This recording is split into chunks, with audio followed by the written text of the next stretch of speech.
2026 7வது முறையாக கழக ஆட்சி அமைவது உறுதியாகிவிடும். எழுச்சியை பார்க்கின்ற பொழுது ஆட்சி அமைந்து விட்டது. சீரியஸா ஒரு போட்டி நடந்துகிட்டு இருக்கும் போது இங்க காமெடிக்கெல்லாம் இடம் இல்லை பாஸ். தமிழ்நாடு சட்டமன்ற தேர்தலை எதிர்நோக்கியுள்ள நிலையில் வியூக வகுப்பாளர்கள் என்ற சொல் அதிகம் உச்சரிக்கப்படுகிறது. இவர்கள் இன்றைய அரசியல் களத்தில் தவிர்க்க முடியாத சக்தியாக உருமாறிக் கொண்டிருக்கின்றனர். இது என்ன பண்ற அப்படின்னு கேட்டா, நான் பொலிட்டிக்கல் கன்சல்டன்ட், இல்லை நான் பொலிட்டிக்கல் பிஆர் பண்றேன், அதெல்லாம் சொல்ற போது பீப்புள் ஆர் எக்ஸைட்டட்.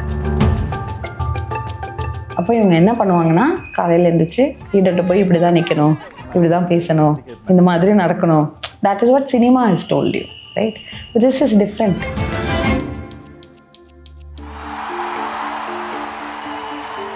இனி வரும் காலங்களில் உண்மையிலேயே அரசியலை நிர்ணயிக்கப் போவது இவர்கள்தானா? தமிழ்நாட்டின் முன்னணி வியூக வகுப்பாளர்களை சந்தித்தது DW தமிழ். அதாவது எலெக்ஷனை நோக்கி இருக்கிற பயணங்கள் தான் பீப்புள் திங்க் இவங்க எலெக்ஷன் ஸ்ட்ராட்டஜிஸ்ட்னு. அஸ் வசந்த் சட்டன் வி நெவர் எய்ம்ட் எலெக்ஷனை நோக்கி மாத்திரம் இல்லை. There is something call impact politics. அதோட சேர்ந்து எலெக்ஷனையும் சேர்ந்து பார்க்கறது தான். I think that is how we are different. சென்னையைச் சேர்ந்த சுபலட்சுமியும் இத்துறையில் 12 ஆண்டுகளுக்கு மேற்பட்ட அனுபவம் கொண்ட அவரது நண்பர் சுல்ஃபியும் கடந்த 6 ஆண்டுகளாக அரசியல் ஆலோசகர்களாக பணியாற்றி வருகின்றனர். தேர்தலில் வெற்றிக்கான வியூகங்களை அமைப்பதோடு மட்டுமல்லாமல் தொகுதி மேம்பாட்டு திட்டங்களையும் வடிவமைத்து பல்வேறு பணிகளில் ஈடுபட்டு வருகின்றனர். ஜென்ரலி ஒரு எம்எல்ஏ எடுத்துக்கலாம், இல்லை ஒரு மினிஸ்டராக எடுத்துக்கலாம். First we will take care of the social media. அதோட அவுட்புட் என்னவாக இருக்கணும், அதோட ப்ரீடெக்ஸ்ட் என்னவாக இருக்கணும், என்ன மாதிரியான மெசேஜிங் வெளியில் போகணும். அந்த லீடருக்கு ஒரு எக்ஸ்பெக்டேஷன் இருக்கும், இதுதான் நான். அந்த நான் அப்படின்னு சொல்கிற அந்த இமேஜை கலையாமல் you have to deliver. The second set is கல ஆய்வு. That is what will do. Field விசிட்லாம் அந்த லீடரோட ப்ளஸ் என்ன, மைனஸ் என்ன, இது போக then you will find events. வேறு ஏதாவது இம்பேக்ட் பண்ணலாமா அப்படின்னு அவங்க செய்கிற வேலையவே ஒரு பெரிஃபரலில் நின்று கொஞ்சம் கூட எக்ஸ்ட்ராவா, தட்ஸ் வாட் வி டூ.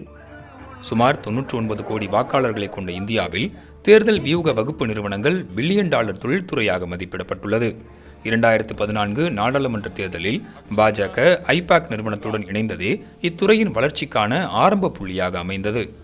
பெரும்பாலும், அதாவது ஜெயலலிதா காலத்திலும் சரி, கலைஞர் இருந்த காலத்திலும் சரி, வியூக வகுப்பாளர்களுக்கு எப்போதுமே இடம் இருந்ததில்லை. ஏன்னா எல்லா வியூகங்களையும் அவங்களே வகுத்துறாங்க.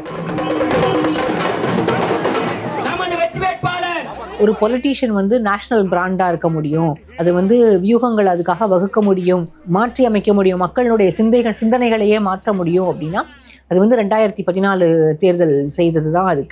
அதுக்கு இவங்க ஐபேக்கும் சிஏஜியும் ஒர்க் பண்ணது தான் அதில் ரொம்ப முக்கியமான அம்சம் நான் நினைக்கிறேன். பாஜகவின் தேர்தல் வெற்றியை தொடர்ந்து இந்நிறுவனம் இந்தியாவில் பல்வேறு அரசியல் கட்சிகளுக்கு வேலை செய்ய தொடங்கியது.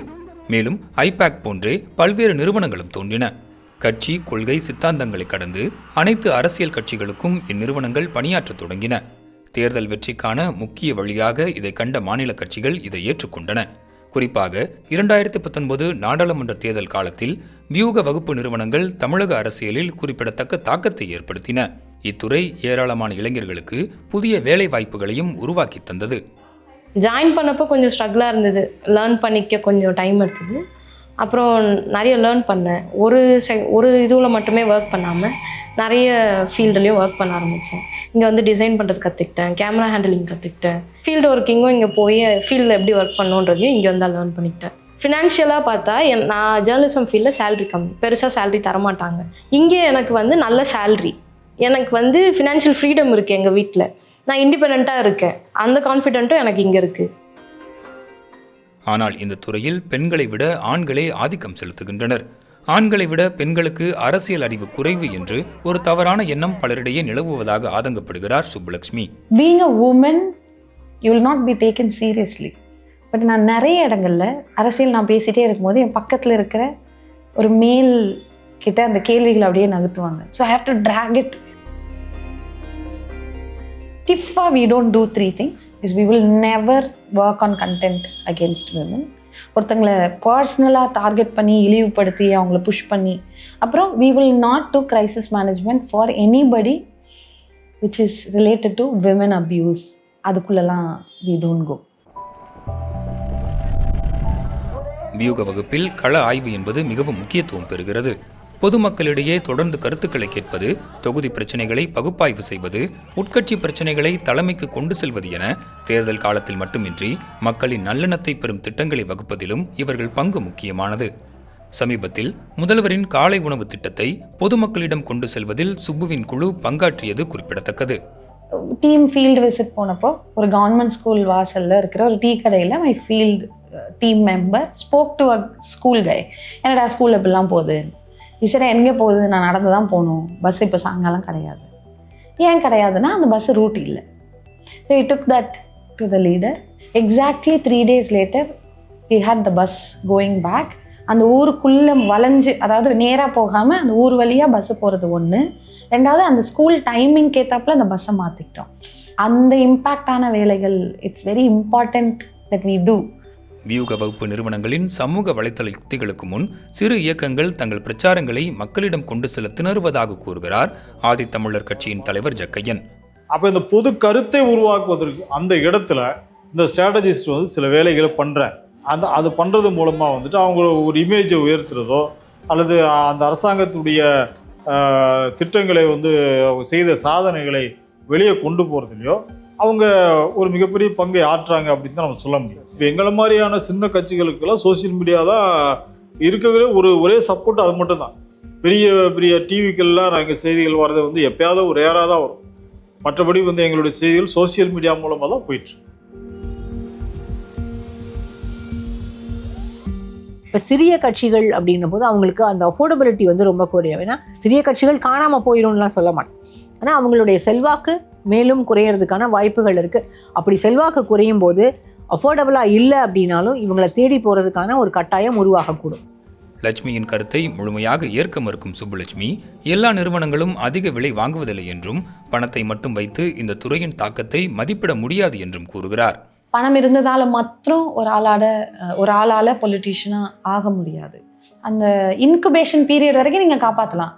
அப்புறம் ஒரு நாள் அவர் மீடியாவை பார்ப்பாரு, இல்லை அவர் ஒரு விஷயம் பண்ணுவார், அது அவர். அப்போ உங்களுக்கு தெரியும் you've incubated it, whether they are successful is in their hands. இங்கே எங்கே பிரெயின் ட்ரெயின் இருக்கோ அங்கே உங்களுக்கு நீங்கள் வேறு ஒருவரை நம்பி தான் அரசியலில் இருக்கணுன்ற ஒரு சூழல் வரும். அப்போ அந்த பிரெயின் ட்ரெயின் தான் இதுக்கு பெரிய ரீசன். ஏன்னா இதுக்கு முன்னால் இருந்த தலைவர்கள் நிறைய வாசித்தாங்க, மக்களோட இருந்தாங்க, மக்களுக்கு என்ன தேவைன்னு அவங்களுக்கு தெரிஞ்சுது, மக்களுக்கு போராட்ட களங்களில் பெரும்பாலும் பங்கேற்றவர்களாக இருந்தாங்க. ஆனால் அந்த இன்ட்ராக்ஷன் இருக்குல்ல, பர்சனல் இன்ட்ராக்ஷன், அது இல்லை. அப்படின்ற போது ஒரு ஸ்ட்ராட்டஜி டீமையோ அல்லது ஒரு ஸ்ட்ராட்டஜிஸ்டையோ நம்பி தான் தேர்தலுக்கு வர வேண்டிய ஒரு கட்டாயம் இருக்கிறது. இனி இதுதான், இந்த மாதிரியான ஒரு சூழல் தான் இனி இந்தியா முழுமைக்குமே எல்லா அரசியல் தலைவர்களுக்கும் உருவாகும் அப்படின்னு நான் நினைக்கிறேன். இனி வரக்கூடிய காலகட்டங்களில் கண்டிப்பாக அந்த ஸ்ட்ராட்டஜிஸ்ட் கண்டிப்பாக இருப்பாங்க. அதை நம்ம இல்லைன்னு சொல்ல முடியாது. சில இயக்கங்களை தவிர குறிப்பாக முதலாளித்துவ கட்சிகள், எல்லா கட்சிகளுமே கண்டிப்பாக ஸ்ட்ராட்டஜிஸ்ட் வச்சு தான் இருப்பாங்க. அவங்க வச்சா தான் அவங்களால ஏதாவது ஒன்று பண்ண முடியும். மாறிவரும் அரசியல் சூழலில் இத்துறையின் வளர்ச்சி அபரிமிதமாக இருக்கும் என கணிக்கும் சுப்புலட்சுமி, இதன் வளர்ச்சியை ஏற்கும் கட்சிகளே மக்களிடையே செல்வாக்கு பெறும் நிலைமை வரலாம் என்கிறார். Political consulting has always belong to a creamy layer of people. நான் வந்த போது கூட, அதாவது 5 வருஷத்துக்கு முன்னாடி நான் வரும்போது கூட, I have felt a discrimination on this. அது நேராக ஜாதி ரீதியாக இருக்காது, மொழி ரீதியாக இருக்காது, பட் இன்டைரக்ட்லி அதை நோக்கி தான் இருக்கும். Representation from every community has to happen. The marginalizedலேருந்து இந்த இண்டஸ்ட்ரிக்குள்ள வரணும். நீ பொலிட்டிஷியன் ஆகணும்னு அவசியம் இல்லை, but you can tell the problem via. I think it's a social responsibility நினைக்கிறேன். And it gives you money, work, and then allows you to be socially responsible.